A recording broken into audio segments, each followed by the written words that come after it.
This is the Samsung Galaxy S8 and the S8 Plus, the phones that I really love, and I made a detailed review of them, so make sure to check that video out. All the links will be down below in the video description.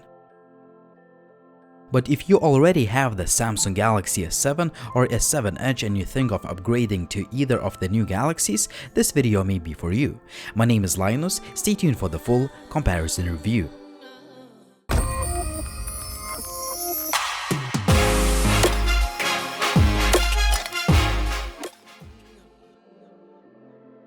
It's no surprise that the Galaxy S8 and S8 Plus follows a familiar design language, as the phones have a sheet of Gorilla Glass 5 on the front and rear.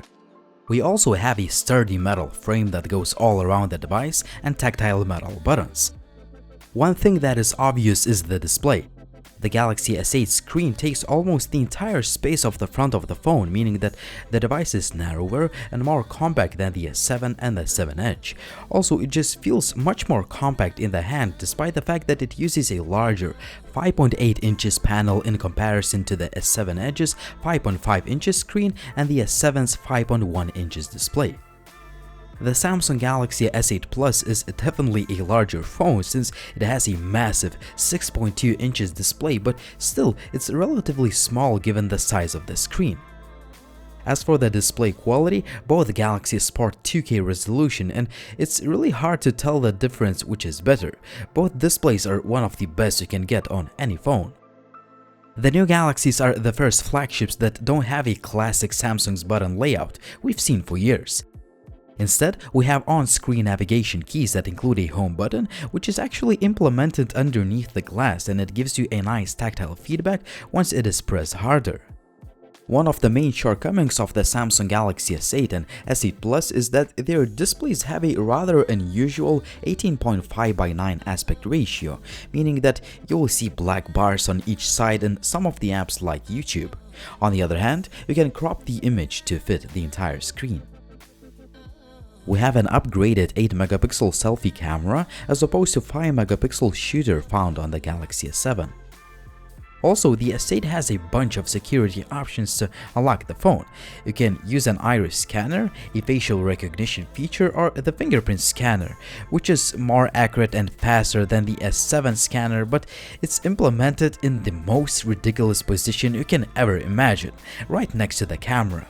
It took me a week to get used to using it on each Galaxy device, but I still keep smudging the camera lens from time to time looking for that sensor with my finger. When it comes to optics, Samsung used an upgraded 12-megapixel camera sensor on the S8, which is coupled with optical image stabilization, bright f1.7 aperture lens, and a single LED flash, just like on the Galaxy S7. Next to the camera, we still have a good old heart rate sensor on both Galaxy phones. Same as the last year's Galaxies, both phones are water and dust resistant thanks to the IP68 certification. Well, you may want to watch the S8 and S7 from time to time since they attract fingerprints and smudges quickly, especially if you buy a black model. When it comes to the loudspeaker quality, the Samsung Galaxy S8 Plus is actually slightly better than the regular S8. Also, the overall sound quality is slightly improved over the last year's model.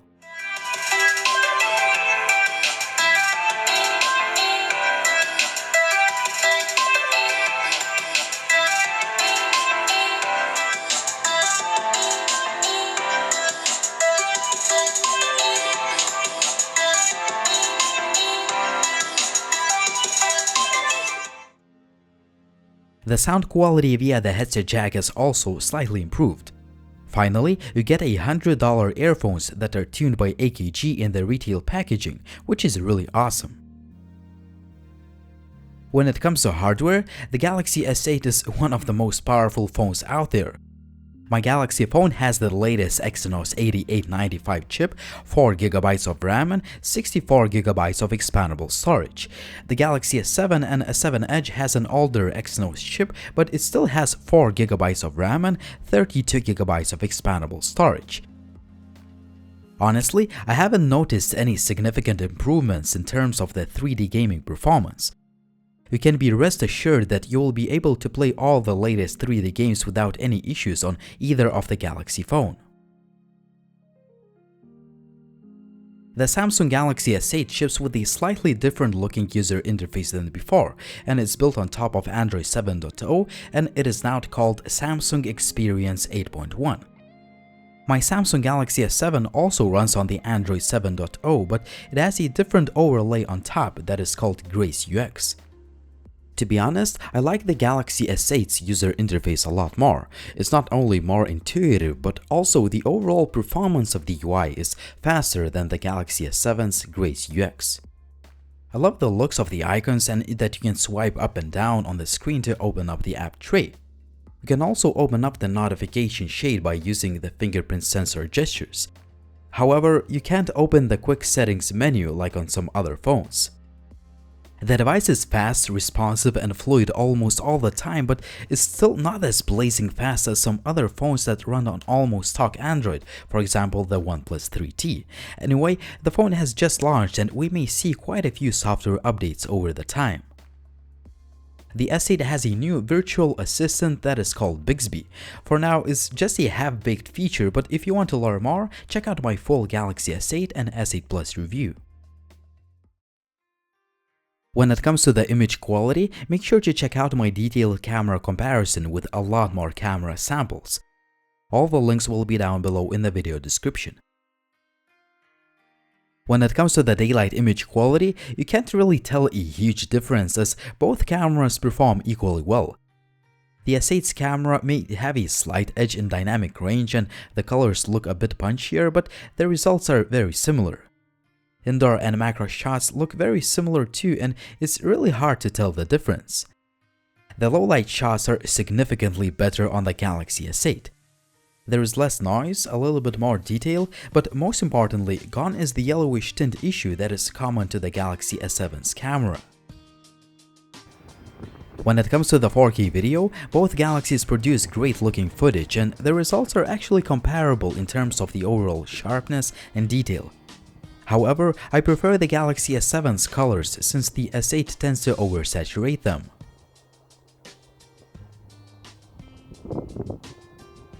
The selfies look slightly better on the Samsung Galaxy S8, mainly because the pictures have more natural looking colors and there may be a little bit more detail.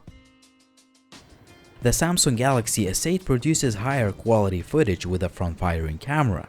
Also, the sound recording quality is significantly better.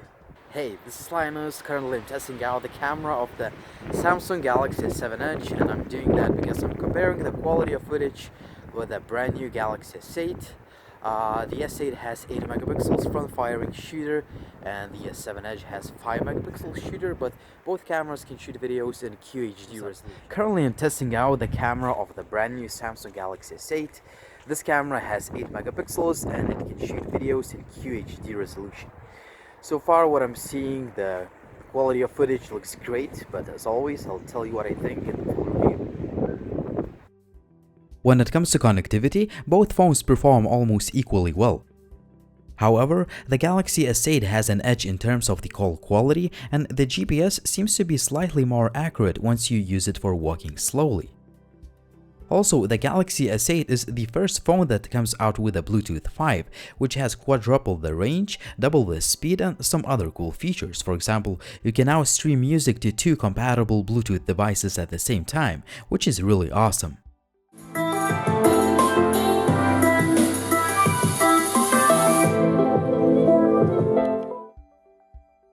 The Samsung Galaxy S7 Edge has a 3600 mAh battery and the S7 sports a 3000 mAh unit. I could get up to 5 hours of screen on time on both Galaxy S7 series phones, which is a decent result. Some people may be very skeptical about the battery life of the new Galaxies once they see the spec sheet, since the Galaxy S8 ships with a 3000 mAh unit and S8 Plus has a 3500 mAh battery. Since the new Exynos chip is very power efficient, the battery life is really good considering the display size. I used the phone with a 2K resolution setting mainly for social media and taking some pictures with the always-on display and 50% of screen brightness setting, and I was able to get about 5 hours of screen on time. What is interesting is that if I switch the resolution to 1080p and I turn the always-on display feature off, the screen on time reduced just about 20 minutes. The Samsung Galaxy S8 Plus has a very similar battery life, which is also really impressive considering a huge 6.2 inches display. It takes about 1 hour and 30 minutes to fully charge all Galaxy smartphones thanks to the supplied fast charger. So there we have it, the Samsung Galaxy S7 and S7 Edge versus the Galaxy S8 and S8 Plus. The main question is, which phone is best for you? Well, obviously, the Galaxy S8 and S8 Plus are better phones overall, but the difference is not really significant. The Samsung Galaxy S8 and S8 Plus have a striking and futuristic design, better ergonomics, faster user interface, and better low-light camera performance. On the other hand, the Samsung Galaxy S7 and S7 Edge sport a similar premium design, compatible quality displays, great cameras, good battery life, traditional display aspect ratios, and still very powerful processors. Finally, it all comes to the price. If you absolutely have to have the latest and greatest flagship, the Galaxy S8 and S8 Plus is your pick. However, the Galaxy S7 and S7 Edge are still legit flagship phones, and if saving quite a bit of money is more important to you, take any of the last year's flagships. But what is your choice? Let me guys know in the comment section down below, and as always, if you like the video, please hit the like button, and if you have any questions, please drop me a comment down below. Also, please subscribe to the channel if you haven't already, and follow Techline HD on social media like on Facebook, Twitter or Instagram. See you soon.